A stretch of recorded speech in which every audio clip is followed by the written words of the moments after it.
Isometric games are bringing a wide range of new adventures, from action RPGs to tactical strategy and story-driven experiences. This lineup brings together a selection of upcoming isometric games to keep an eye on. Let's get into it. Surviving out here alone, it ain't easy.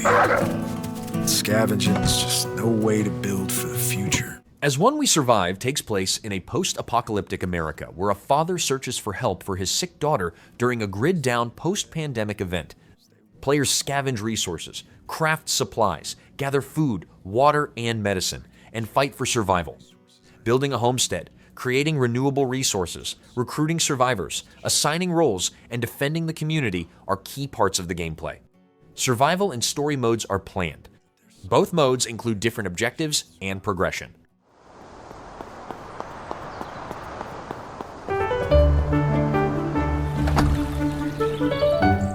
Witchbrook brings players to the seaside city of Mossport, where life revolves around studying magic at Witchbrook College.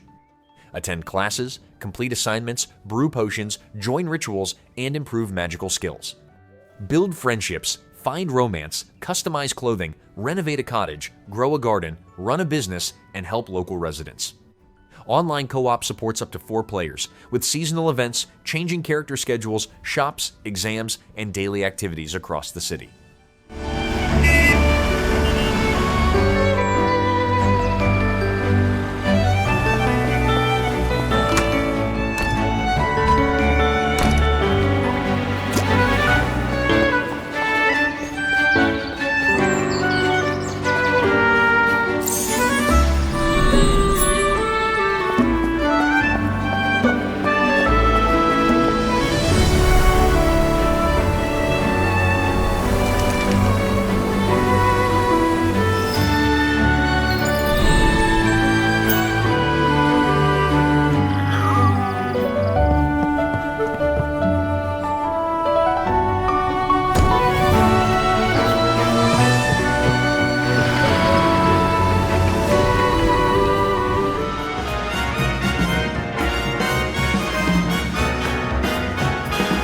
Someday, I can leave. Aether Iron introduces an alternate 1930s New York where anti-gravitational technology has transformed the city skyline. Players recruit companions, upgrade ether-powered vehicles, and handle tactical turn-based battles. Smuggling contraband, avoiding enemies, and completing dangerous jobs are part of the gameplay. Character abilities improve through progression, while vehicle upgrades unlock different combat tools and escape options during missions across the city.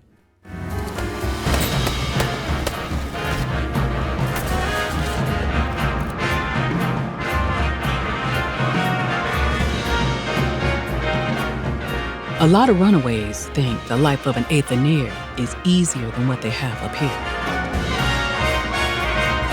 The Civil War has some of them playing mercenary.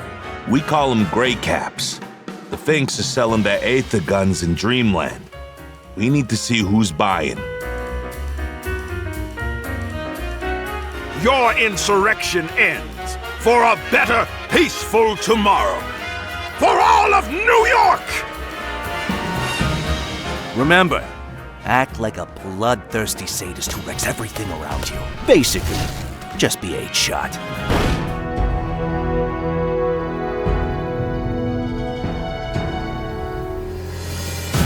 Sacred Last Pixel of Ancaria returns to the land of Ancaria with a party-based RPG built around open-world travel and tactical combat.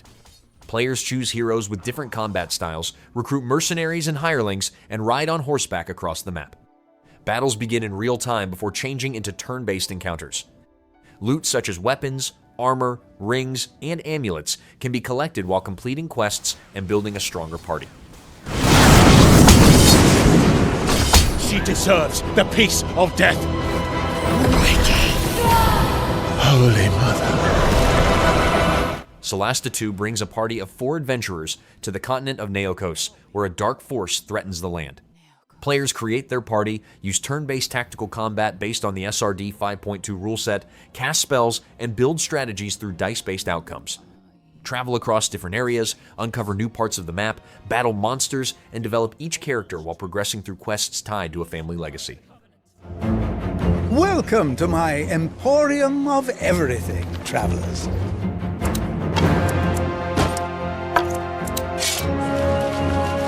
Whenever you're ready, let's hit the road.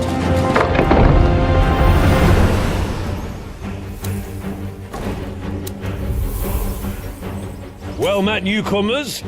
Harold Strongarm at your service.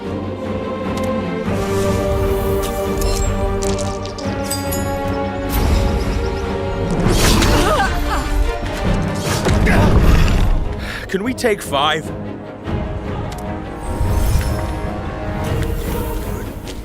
Let's see what we have here.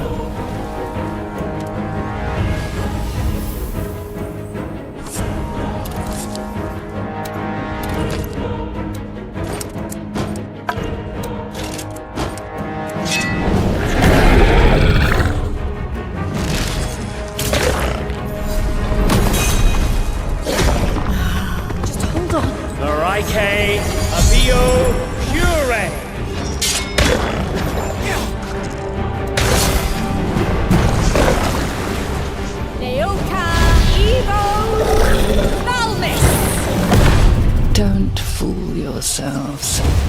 You cannot stop me.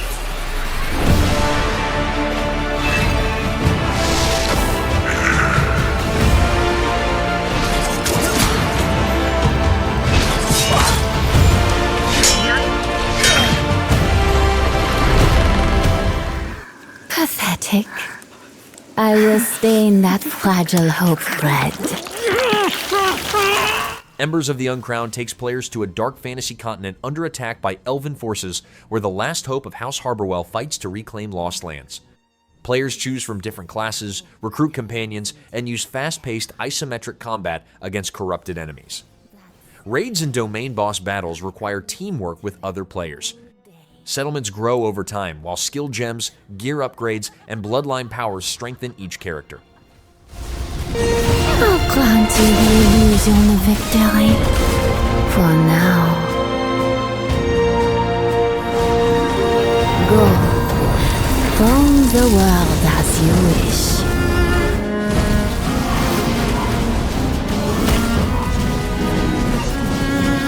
No matter how far you travel, you remain within my grasp. Masz. Wstrętna, wijąca się i oślizgła masz. Gdzie ja jestem, do cholery? Holstin is set in the isolated town of Jazorne Colonia, where a mysterious calamity has changed the people, buildings, and surrounding area. The search for a missing friend leads through abandoned streets, dangerous locations, and conversations with troubled locals to uncover clues. Players manage limited supplies, use weapons against hostile creatures, and solve puzzles. Hand-drawn pixel art, dynamic lighting, and rotating camera angles shape each area.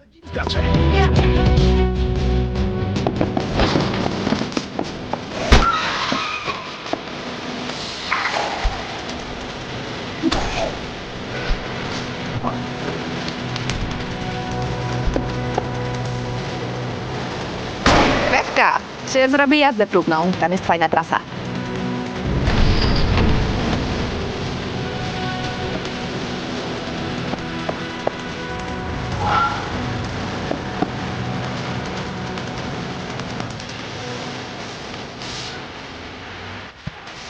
Proszę tego nie robić.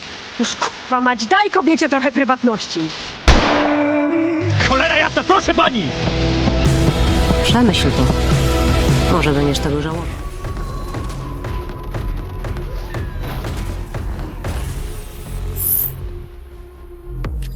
Ruiner 2 builds its combat around the shell system, allowing players to switch between different characters during battle to create powerful combinations. Each shell has its own abilities and progression, offering different combat options. Weapons, gear, implants, and crafting shape each build, while resource limits require careful trade-offs. Solo play and online co-op support different team setups, with battles rewarding strategy and timing against increasingly dangerous enemies.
Star Wars Zero Company places an elite squad under the command of former Republic officer Hawks during the final stage of the Clone Wars.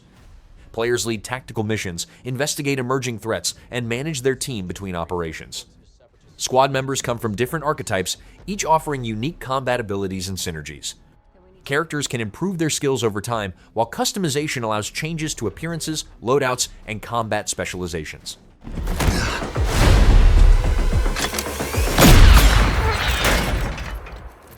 You still got it, old man.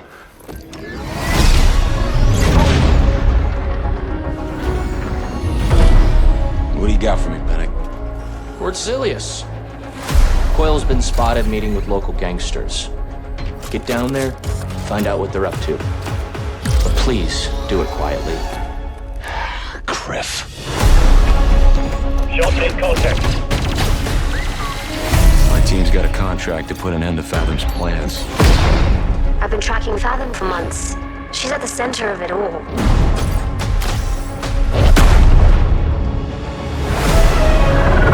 All right, let's get a team together.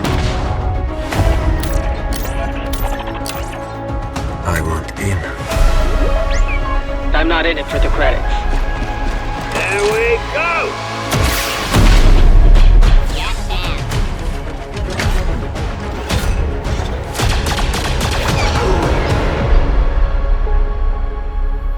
He was a good operator. He knew the risks. The circle must be closed.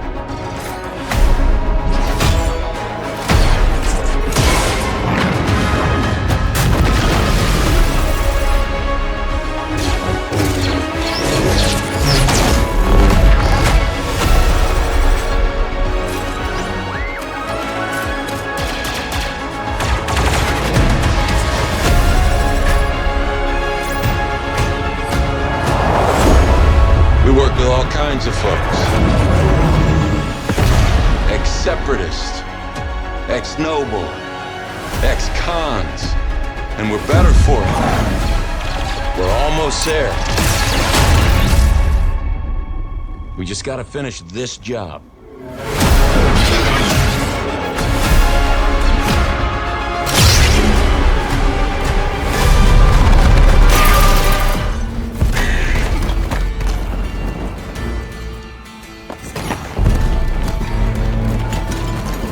Darkhaven features a procedurally generated dark fantasy realm where the remains of fallen civilizations have been reclaimed by monsters. Players gather powerful items, develop skill trees, and fight using combat that rewards positioning and timing. The fully destructible world allows digging, building, climbing, swimming, and reshaping the terrain. Solo play, co-op, and PvP are available across persistent online realms where changes to the environment remain over time.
UnderRail 2, Infusion puts scavenging at the heart of its gameplay as players search the metro station states of UnderRail for technology and valuable resources. Turn-based combat includes firearms, melee weapons, energy rifles, and special attacks, while crafting allows extensive weapon and armor customization. NPCs follow daily schedules, creatures can migrate between areas, and computer systems support hacking, file access, and control of security devices and machinery throughout the underground network.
Nippon, a new dawn rises upon your land. Through progress and technology. Shadow of the Road unfolds during a civil war where feudal Japan meets magic and steam-powered technology. Players assemble a team of warriors, spies, and mystical allies, leading them through turn-based tactical battles against human enemies, yokai, and mechanical contraptions. Character backgrounds, relationships, and personal goals influence combat and story events. Team composition, strategic positioning, and player decisions determine how missions progress while protecting a mysterious boy with extraordinary powers. Where there is darkness, together we march into a brighter tomorrow.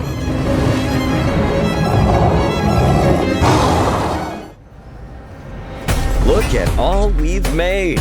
Science, technology, progress. It's a bright... New Arcline explores a Victorian Magitech setting where industrial technology and ancient magic stand on opposite sides of society.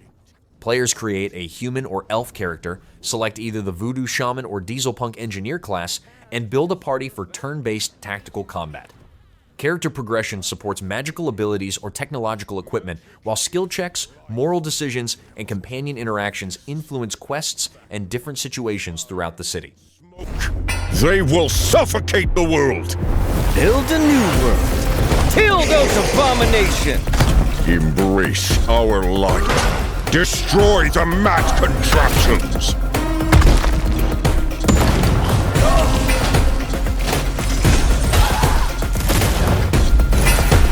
The choice is yours. A new assignment. That's what she promised us. Zero Parades for Dead Spies features a secret operative at the center of an espionage mission shaped by investigation, deception, and difficult decisions. Players develop an espionage toolkit through 15 unique skills, reshape their abilities with the conditioning system, and approach encounters using deduction, violence, or manipulation. Dice rolls influence key actions, while physical and mental pressure affects performance, creating lasting consequences that can alter both the character and the progress of the assignment. Acting as one. Out of the freezer, into the frying pan.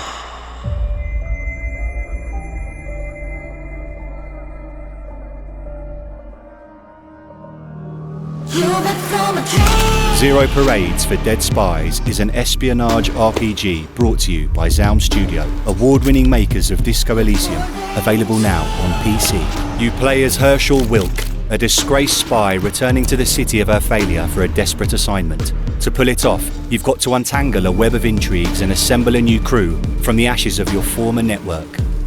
Along the way, you'll uncover the secrets of a massive, vibrant city, home of unforgettable characters brought to life with full voiceover. That's right. Get advised or confused by 15 unique skills. Change your beliefs with conditioning. Shape your mind into a weapon. Survive high-stakes dramatic encounters. Together they cause lasting ripples for yourself and the assignment. With multiple ways to approach every task, you have the chance to own the story, as long as you can live with the results.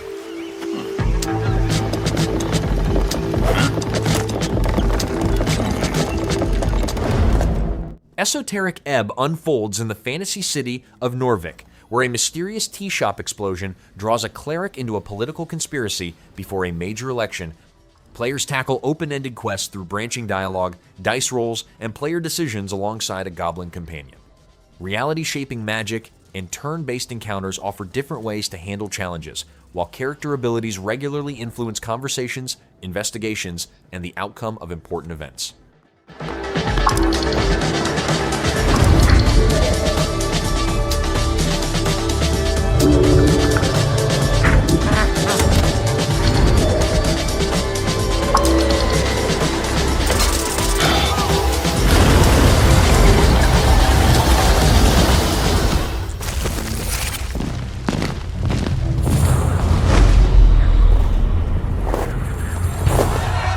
The Way of Wrath casts players as the chieftain of a Bronze Age tribe facing an enemy attack with only 10 days to prepare.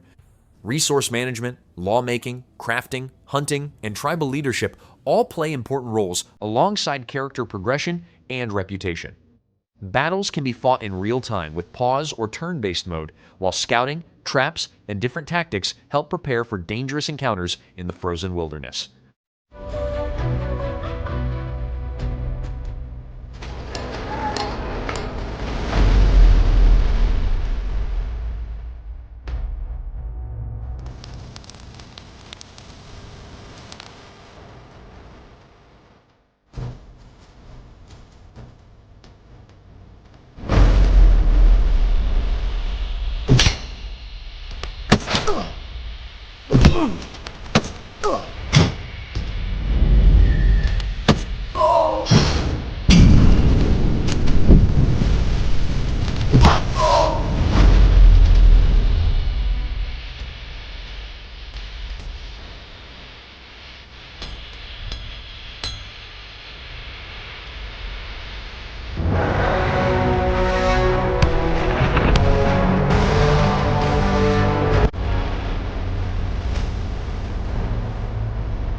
For the forbidden, not to satisfy its hunger, but its pride.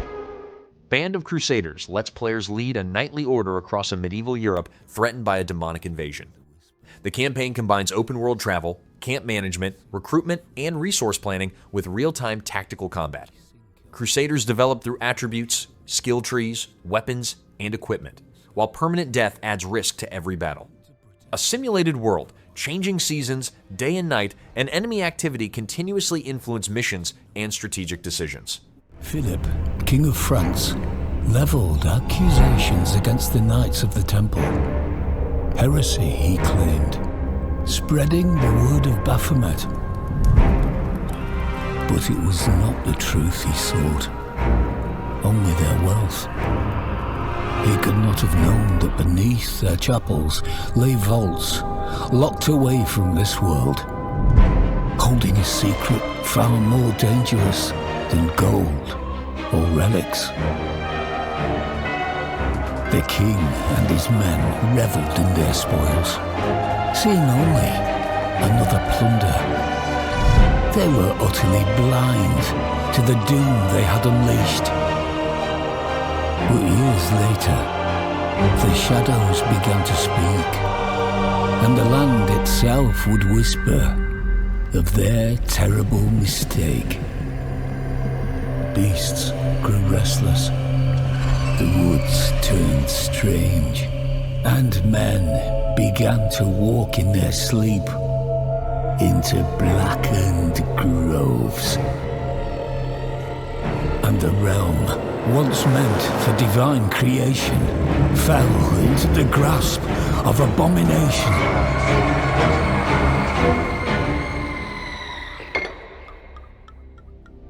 Mankind has always reached for the forbidden, and the fruit of one sin has borne many. Anno Domini 1350, though perhaps no longer the year of the Lord. For prophecy tells of the coming of the 7 deadly sins to gorge upon the souls of mankind. Purium, truth is subjective, but duty is paramount. As an Inquisitor, you are judge, executioner, and... Warhammer 40,000 Dark Heresy centers around secret investigations as an acolyte of the Inquisition works to expose heresy across the Calixis sector. Players question suspects, uncover conspiracies, and make difficult decisions while leading a diverse warband. Party-based turn-based combat relies on morale management, tactical positioning, and targeting enemy weak points. Story decisions influence relationships, missions, and the ongoing conflict against hidden threats within the Imperium. By peace, you can take the fast route, accusing the first culprit who fits, closing the file and letting fear do the rest. Or you can keep pulling on the thread and feel the icy hand of dread grow ever colder at your spine. You will not hunt alone. Your retinue is a weapon. Companions who bring their own skills, perspectives, and lines they won't want you to cross. But what matters is your duty and the outcome. The strict certainty of a Puritan or the pragmatic edge of a radical. Both are valid. Both come with consequences. In your investigations, combat becomes yet another way of asserting control. When words fail, judgment becomes tactical. The system is built to keep fights sharper and more responsive.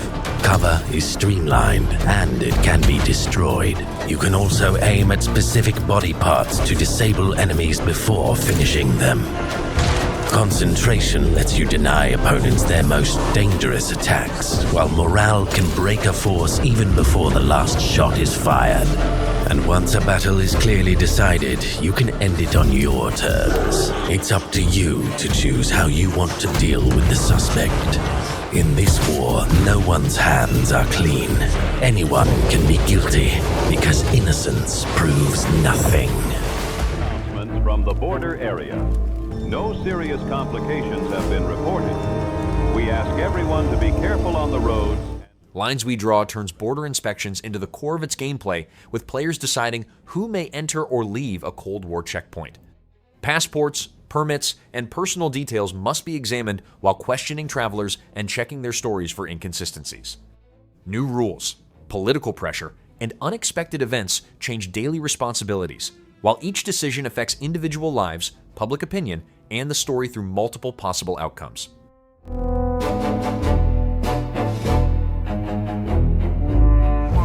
With frogs.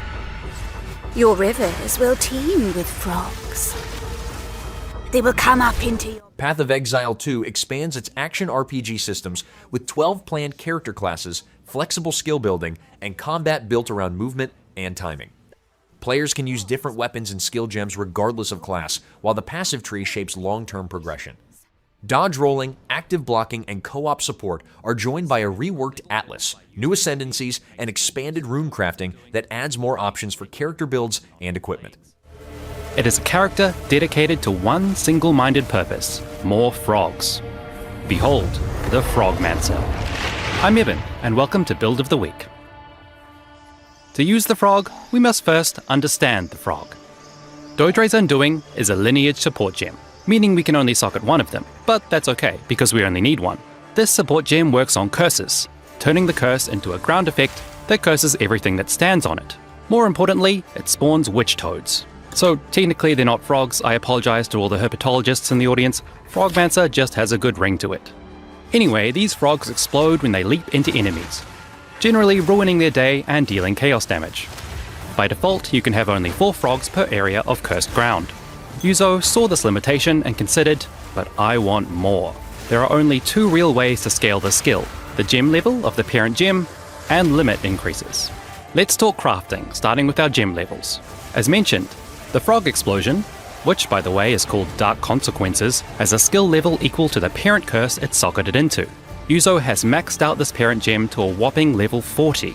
We could use any curse here, but Elemental Weakness is the preference because it has all the elemental gem tags. This means that increases to any elemental skill will apply. The perfect unique for this is Sun Splinter. This unique shield has increases to all the elemental skills, 6 levels in total, and with a lucky corruption, we can get it to 7. The next step is a carefully crafted wand. An excellent rare can get us +5 to an elemental skill type, and a new rune, the Hedgewitch Assandra's Rune of Wisdom, can get us an additional level. Yuzo notes that you can get even more out of this wand by using an Omen of Sanctification. Just be careful, because this could brick the wand and just make... never mind, that's good enough.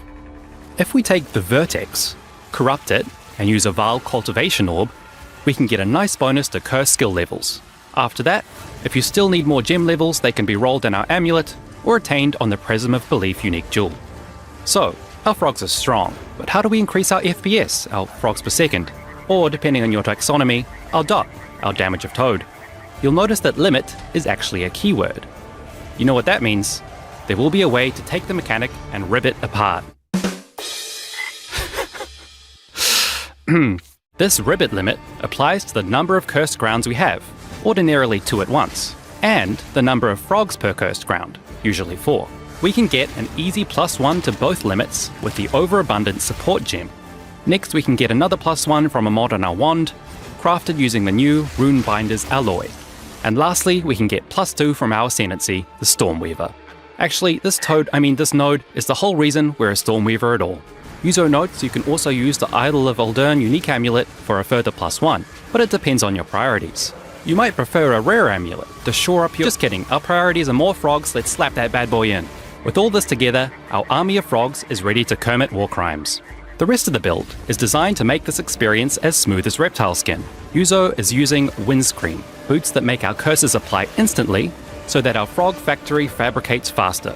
Wearing these, we can hop over here and grab Whispers of Doom, which lets us apply an additional curse. Usually this would slow down our curses, but this downside is completely mitigated by the boots. For the additional curse, we're using Despair with Blasphemy to reduce our enemy's chaos resistance.